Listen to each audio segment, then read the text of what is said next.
Graça e paz, amados. Sejam todos muito bem-vindos a esta sala da Igreja Presbiteriana Monte Sião. E nós estamos nesse período de quarentena transmitindo, mas estamos aí também visualizando alguma solução para poder voltar a reunir sem transgredir as normas estabelecidas pelas autoridades, as normas de saúde. Mas, de qualquer forma, é um grande prazer e nós devemos continuar ainda passando a mesma mensagem na internet, porque nós estamos tendo pessoas na Itália, pessoas no Mato Grosso, pessoas muito queridas que estão assistindo o nosso trabalho. Então, se está edificando algumas vidas, nós vamos continuar mantendo essa mídia. Tá? E eu vou pedir para que nesse começo você abra a sua Bíblia no livro de Apocalipse. Livro de Apocalipse, no capítulo de número 1. Apocalipse 1.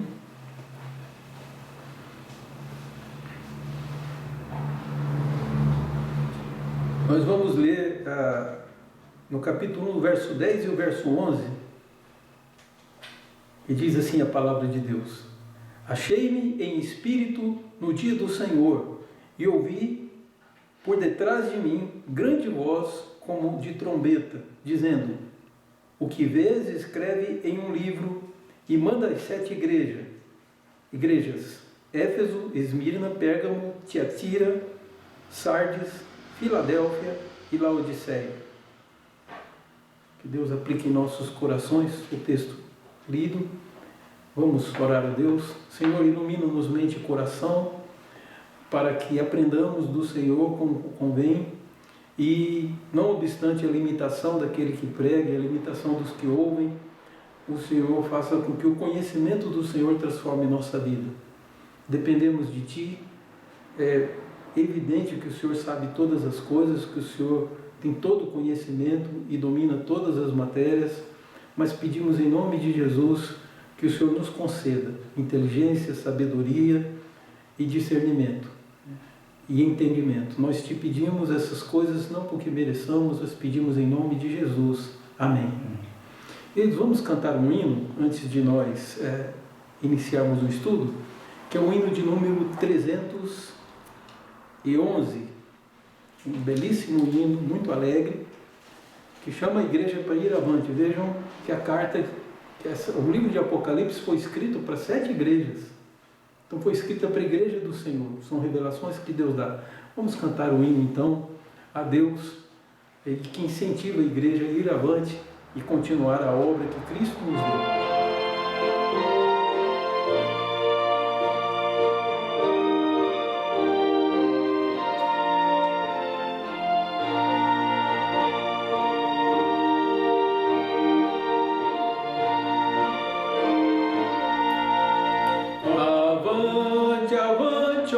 Crentes, soldados de Jesus, erguei seu estandarte.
Amém, queridos? Então, avante.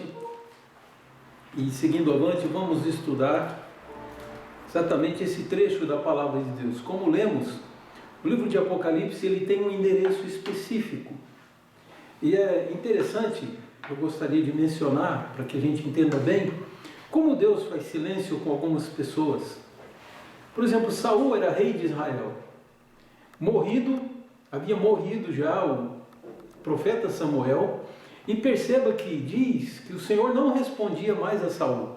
Saul era um homem que não queria nada com Deus. E quando Samuel morre, ele via em Deus a possibilidade de permanecer como rei. E o reino não se esfacelar pela ausência de Samuel, porque Samuel é que manteve o reino unido e que mantinha o povo submisso a Saul. Porém, Saul buscou o Senhor e não foi atendido.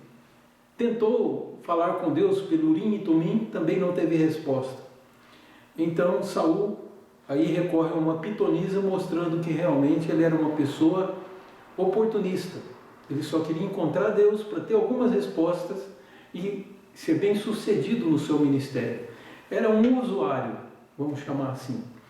Ao mesmo tempo, nós temos na Bíblia outras palavras. Por exemplo, quando no trecho que estudamos no domingo passado na escola dominical, quando o rico está no inferno, ele não busca Deus, porque ele sabe que não será ouvido. Ele fala com quem? Com Abraão, seu ancestral, presumindo que pelo fato de ter um laço sanguíneo, que ele teria algum tipo de favor especial estando no inferno.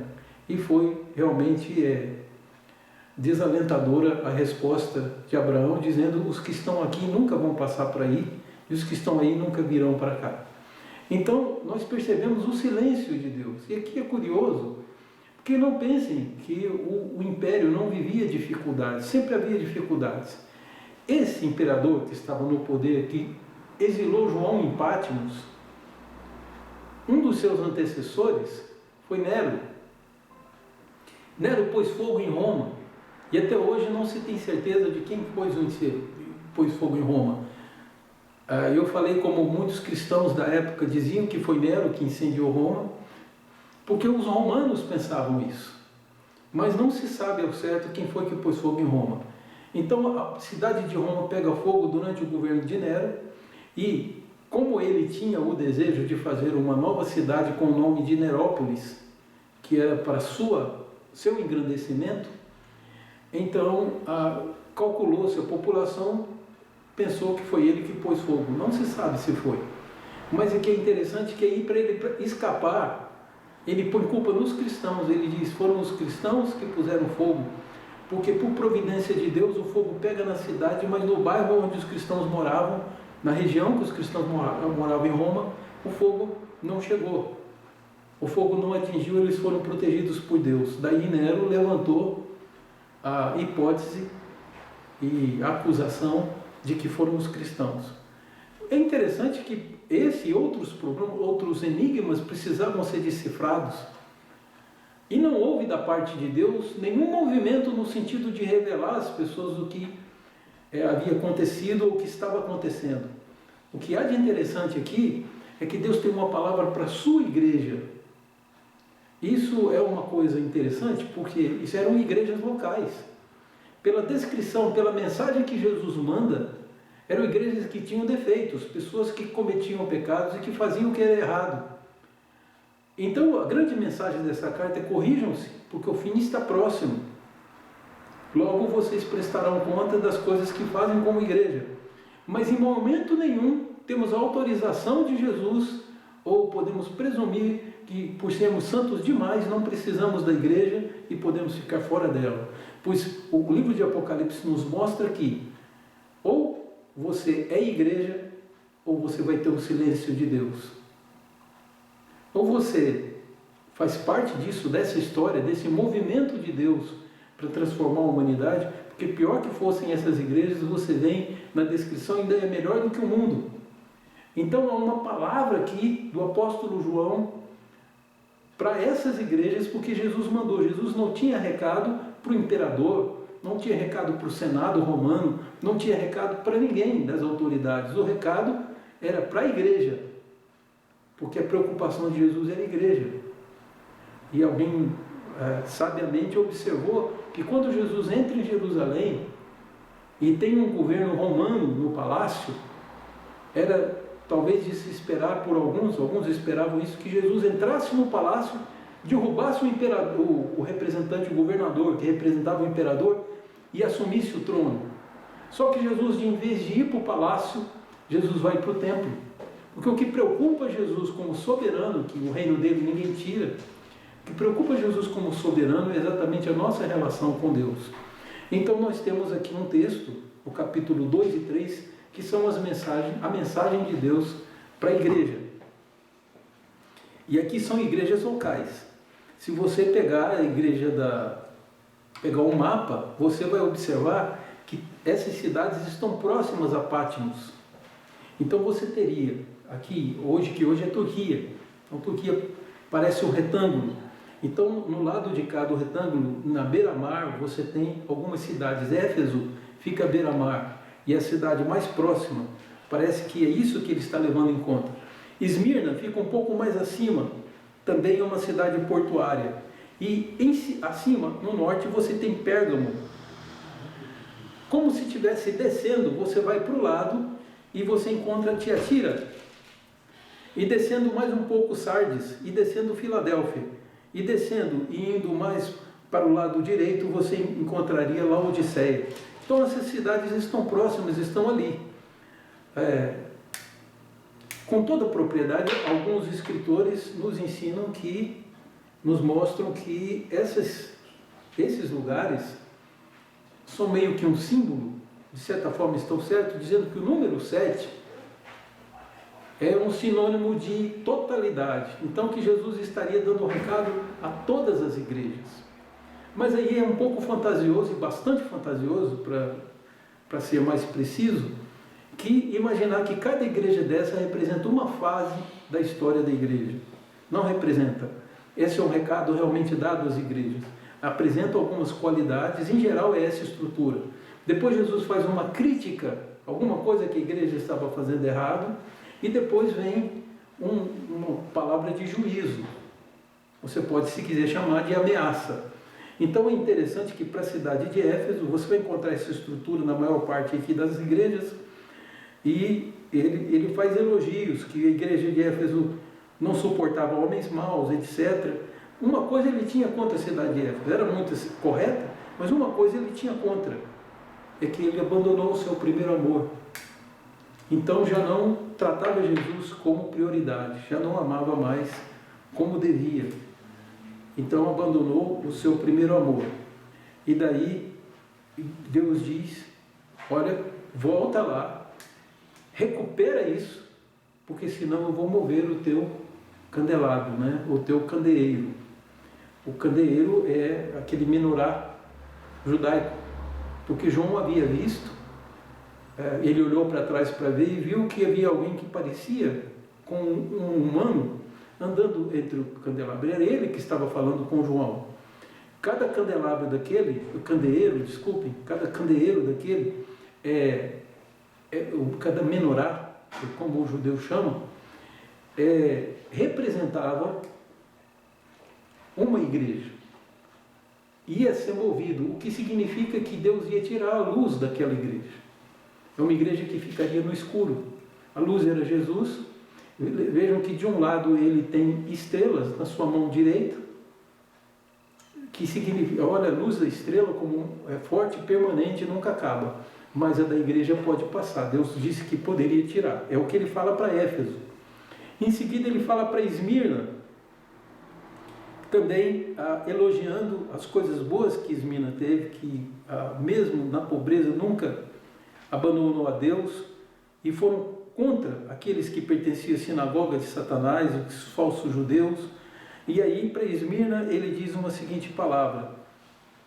Para Esmirna ele diz que o que ele tem contra, que na verdade para Esmirna ele não tem nada contra, ele diz, não temas, porque vai durar somente uma semana a sua tribulação. Então é isso que ele está prometendo, que são 3 tribulações de 10 dias, pouco mais de uma semana. ser fiel até a morte e vou te dar a coroa da vida. Esmirna era uma igreja pobre, mas que tinha a bênção do Senhor. Aí você tem Pérgamo, que fica mais ao norte de Esmirna, e que também ele faz elogios, mas condena porque diz: vocês estão cometendo o pecado de Balaque e de Balaão, vocês estão prostituindo. Então ele estava dizendo aqui que essa foi a estratégia de Balaão, já que Balaão não pôde amaldiçoar o povo de Deus, ensinou a Balaque, o rei, a mandar as mocinhas da cidade para seduzirem. E quando os auxiliares de Moisés, os chefes das tribos, prostituía, a moça estava instruída a dizer: vem agora e vamos queimar incenso aos nossos deuses. Então o povo de Israel abandonava o Senhor, e com esse abandono ao Senhor fazia exatamente o que Balaque e Balaão queriam: enfraquecer-se, porque sem Deus eles ficavam fracos. Aqui Pérgamo é acusado desse pecado.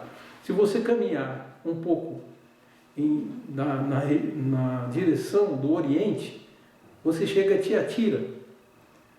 Tiatira é uma cidade que também há bastante elogios, mas aqui tenho, porém, contra ti, verso 20, o tolerares que essa mulher Jezabel. Então havia alguma mulher entre eles, que aqui é chamado de Jezabel, talvez como um símbolo, porque no Antigo Testamento Jezabel era aquela mulher que matou os profetas de Deus e acolheu os profetas de Baal e remunerava com dinheiro do povo de Israel falsos profetas ou profetas de deuses pagãos. É exatamente nessa ideia que Tiatira está sendo condenada. Então você vai tendo, cada um deles, isso: um elogio, nem todos são elogiados; uma condenação, nem todos têm algum tipo de condenação, pecado, uma crítica, e a condenação. Para Sardes é a mesma coisa.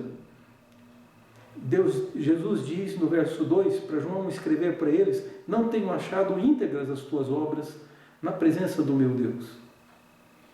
Então, tens, contudo, em Sardes, umas poucas pessoas que não contaminaram as suas vestiduras. Então, uma minoria da igreja que ainda era fiel e andarão de branco junto das coisas dignas. Então é feito promessa. Para a gente não delongar demais, nós vamos para Filadélfia, que a tradução dessa palavra Filadélfia é amor fraternal, amor de irmão, né? Adelphos, irmãos. Então Filadélfia, amor de irmão. Então essa igreja também é elogiada. Jesus se apresenta como aquele que tem a chave de Davi. Antes ele diz que ele tem a chave do inferno, e agora ele se apresenta como aquele que tem a chave de Davi. Ele tem todas as chaves, né? O que ele abre, ninguém pode fechar, e o que ele fecha, ninguém pode abrir. É o que ele diz a Filadélfia. Ele tem altos elogios a essa cidade, essa igreja dessa cidade, e diz para ela: só conserva, mantenha o que você tem. É interessante que agora nós vamos para Laodiceia. Laodiceia ficou um pouco mais para o centro da Turquia de hoje. Laodiceia, ele diz a ela que o que ele tem contra é que você não é nem quente nem frio. Se você fosse quente ou frio, eu teria como dizer: mas porque você é morno, estou a ponto de te vomitar da minha boca. E é interessante que alguém que trabalha com questões médicas diz que na medicina se usa água morna para fazer as pessoas vomitarem. Então, aquela que não é quente nem fria, aquela igreja está a um passo de ser vomitado pelo Senhor. Então também Deus chama a atenção dela, porque eles tinham uma falsa visão de si mesmos. Eram ricos, abastados, estavam bem de vida, porém eram cegos, estavam nus e famintos. E Deus disse que poderia suprir. Eles se afastaram. Para essa igreja que ele diz no verso 20: eis que estou à porta e bato. Se alguém ouvir a minha voz, eu entrarei e cearei com ele. É uma coisa curiosa. Se é uma igreja cristã, o que Jesus está fazendo do lado de fora? Então é isso que é ser morno. A gente cria uma situação em que nós resolvemos os problemas sem precisar recorrer a Deus ou a Bíblia ou a orientação. E aí essa igreja de Laodiceia é condenada por Jesus por isso. E não é inconcebível imaginar, se a igreja é de Jesus, o que Jesus está fazendo do lado de fora, batendo a porta. Aí a gente fica usando esse versículo para evangelizar pessoas, dizendo que Jesus vai entrar na vida, na casa e tal. Mas esse texto não tem a ver com o incrédulo, tem a ver com uma igreja que professa Jesus, mas que na realidade, no seu coração, já se afastou dele, por isso não é morna, ele é morna, não é quente nem fria. E daí estava a ponto de vomitar, né? Bom, com essas palavras, nós estamos encerrando. Eu gostaria só que você, de alguma forma, olhasse esses pecados apontados aqui, porque eles dizem respeito à nossa própria vida. Eu preciso mudar, você precisa mudar. A ideia que nos está sendo dada é que Jesus está vindo logo, por isso as igrejas têm que pôr a sua vida em ordem, têm que andar retamente. Então, o próprio Jesus diz, se alguém soubesse que o dono da casa estava para vir, se o empregado soubesse, ele passaria a fazer tudo certinho. Então vai vir o Senhor exatamente na hora que ele não sabe. E quando encontrar o servo servindo, vai dizer, bem está, servo bom e fiel, fosse fiel no pouco, sobre muito te colocarei. Então, uma excelente promessa, porque aquele que foi achado servindo. Outro que acha que o Senhor vai demorar e por isso ele relaxa nas suas obras, relaxa na sua moral, começa a fazer uma boa política com o mundo e começa a aceitar os pecados que o mundo diz que não tem problemas, é aí que nós vamos ter problemas exatamente nesse ponto. Então, é disso que o Senhor está falando. Acerta a sua vida, é isso que o livro de Apocalipse vem dizer, porque as coisas estão acontecendo. E muito em breve vem o nosso Senhor. Tá? Essa que é a promessa e essa é a nossa postura. Se estava perto nos dias de João, você imagina hoje, quase 2000 anos depois de que João escreveu essa carta, o Senhor está prestes a vir. E Pedro diz que ele não demora. O que acontece é que ele está aguardando que todos os que ele elegeu se convertam. Quando o número de eleitos estiver completo, aí ele vem. Então que Deus nos abençoe e vamos viver sonhando com a vinda do Senhor Jesus, que saia do seu coração a palavra Maranata, que é vem Senhor Jesus. É um desejo que todos precisamos ter acesos em nosso coração, que vai nos ajudar a sermos pessoas retas e sermos bênção aonde estamos e sermos fiéis ao Senhor. Então que Deus nos abençoe. Vamos orar a Deus.